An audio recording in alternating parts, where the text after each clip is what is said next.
up, guys? It's Richie here with your Static Fine Football. This is your Week 8, man. Week 8 college football weekday picks and previews. Man, Week 8, so we're what, 2/3 of the way through the season? So like really it's like halfway through, but really not many weeks left of this. So there's 3 days of games here. There's going to be 7 total games. First with Wednesday, Fun Belt time. South Alabama against Troy. Both teams are coming up bye weeks. South Alabama's last game was actually a close game to usually a pretty good Sun Belt team, Georgia Southern. They took them to double overtime where they ended up losing to Georgia Southern 20-17. Cephas Johnson was pretty good, 8 of 15, 194 yards, 2 touchdowns. K1 Baker, 4 catches, 126 and a touchdown. However, they only ran for 53 yards in that game, and they ended up letting Georgia Southern come back in that one. Where Troy's came off a bye, and they got manhandled by Missouri, 42-10 in their last game. Caleb Barker only threw for 92 yards, a touchdown, and threw 2 interceptions. They only had 211 total yards and 3 turnovers. Troy is normally one of the better teams in the Sun Belt. And South Alabama is weird because they're 1-5, but they played the good teams pretty well. They've been competitive at least. So Troy's going to have their handful. However, I expect Troy to bounce back here, and I think Troy should win. But it may be kind of a close game, but Troy I think should come out with it. All right, going Thursday, another big time Sun Belt game. Louisiana Lafayette against Arkansas State. Louisiana Lafayette lost a pretty close game to Appalachian State. They lost 17-7. The offense really didn't do a whole lot. Their defense was fine. Appalachian State is a high scoring team. To hold them to 17 points is good. Levi Lewis, 131 passing and a touchdown. And they're facing an Arkansas State team who can put up points in bunches. They had a bye. Their last game was a loss to Georgia State. By the way, Georgia State's like 4-2 now, so they're a pretty good team. They lost to them 52-38. Lane Hatcher, 299 passing, 4 touchdown passes. Omar Bayless, 8 catches, 154, 3 touchdown receptions. They did have 421 yards, but they turned over twice, and they allowed 722 yards to Georgia State. Louisiana Lafayette has a really, really good trio of running backs, and they can put up points. This should be a shootout to me. I'm not really sure who to go here, man, because Louisiana didn't do a lot against App State, but App State's good. In my head, I'm kind of leaning Arkansas State, but I know Louisiana's good. I don't know, I'll go Arkansas State here, but I expect that to be really, really close. And then you got a Pac-12 game on Thursday night, UCLA and Stanford. UCLA's coming for a bye. The last game was the 48-31 loss to Oregon State. Dorian Thompson-Robinson was hurt in that game, so Austin Burton got his first start. He wasn't bad, 238 passing and a touchdown, and 64 rushing yards and a touchdown. Demetric Felton ran for 111 and a touchdown and had 55 yards receiving.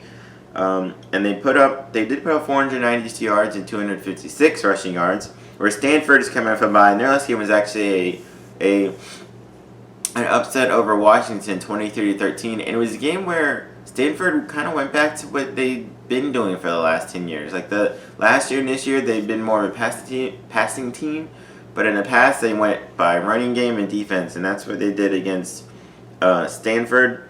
Davis Mills was good though, quarterback, 293 and a touchdown, but he did end up getting hurt in the game. But Cameron Scarlett ran for 151 and a touchdown.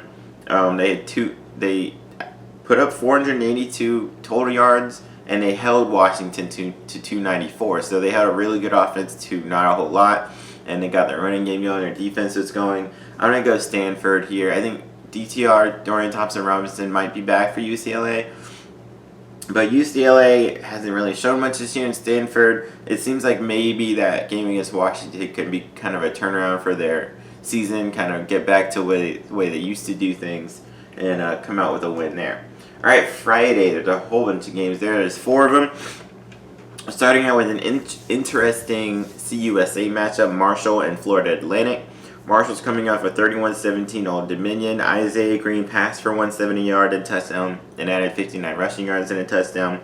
Brendan Knox ran for 104 and a touchdown. They ran for 236 as a team. Their defense had 8 sacks in that game, and I'm going to call out Darius Hodge. He had 4.5 of those sacks. And they only allowed 206 yards in total offense.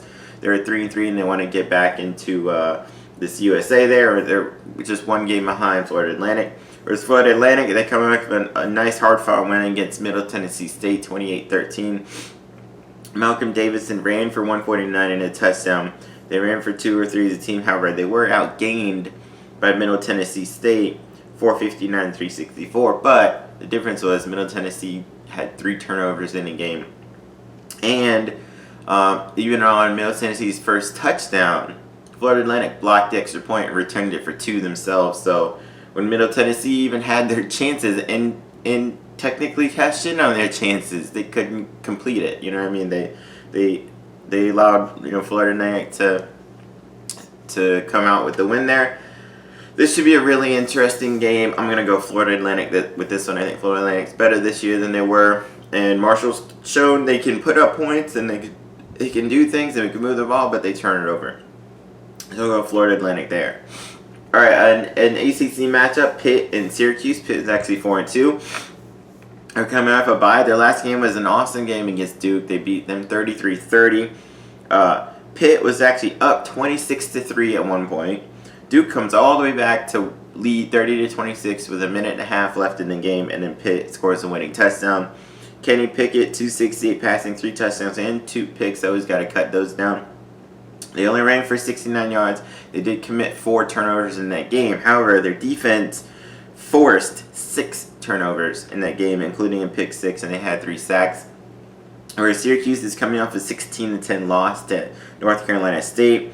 Tommy DeVito was fine, passing 300 passing yards and a touchdown. Tristan Jackson, 9 catches, 106 and a touchdown. However, they only ran for 41 yards because they allowed 8 sacks in that game. Cuse did have 3 sacks. Syracuse did have 3 sacks on their own.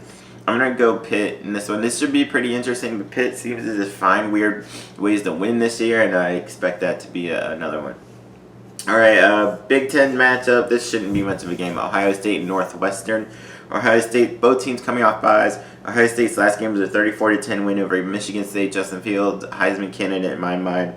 206 passing, 2 touchdowns and a pick, plus 61 rushing yards and a touchdown. J.K. Dobbins, he's a Doak Walker candidate in my mind as well. 172 rushing and a touchdown. They ran for 323 yards, put up 529 total yards, but they did turn it over twice. Their defense forced 4 sacks and 3 turnovers as they were able, after close early on with Michigan State, they're able to have their way. Whereas Northwestern, they're coming off a bye. They only lost 13-10 to Nebraska, but they're 1-4 right now, and probably should go to 1-5. Aiden Smith, I mean, their defense played well against Nebraska, but offensively, I mean, they only scored 10 points. Aiden Smith, not a lot passing, 136 and a pick, but added 64 rushing yards and a touchdown. I think Ohio State should kill them in this game. And then the final game of the weekday games, a late one, a Mountain West matchup, UNLV against Fresno. UNLV destroyed SEC Vanderbilt. Mountain West, by the way, is 3-2 against Vanderbilt, or not Vanderbilt, against the SEC this season. UNLV killed them 34-10. Kenyon Oblad passed for 172 and 2 touchdowns. Chad Magyar ran for 116 and a touchdown. They ran for 206 to the team. Defense only allowed 306 yards and 2 turnovers against Vanderbilt. Whereas Fresno lost to Air Force 43-24. It was close early on. They'd had a 2-point lead at one point. Jorge Reyna passed for 209, 2 touchdowns and a pick. They only had 59 rushing yards though. They only had 268 total yards. Whereas Air Force, their triple option worked to basically perfection, running for 340 yards in that game. I think Fresno should bounce back here and get a win over UNLV. But this could be a pretty interesting game. UNLV, even though they're 2-4, they've been relatively competitive in spurts anyway. But I think Fresno should bounce back here. All right, those are my weekday picks. Check out everything else I have. Like, subscribe, tell people about it. Peace.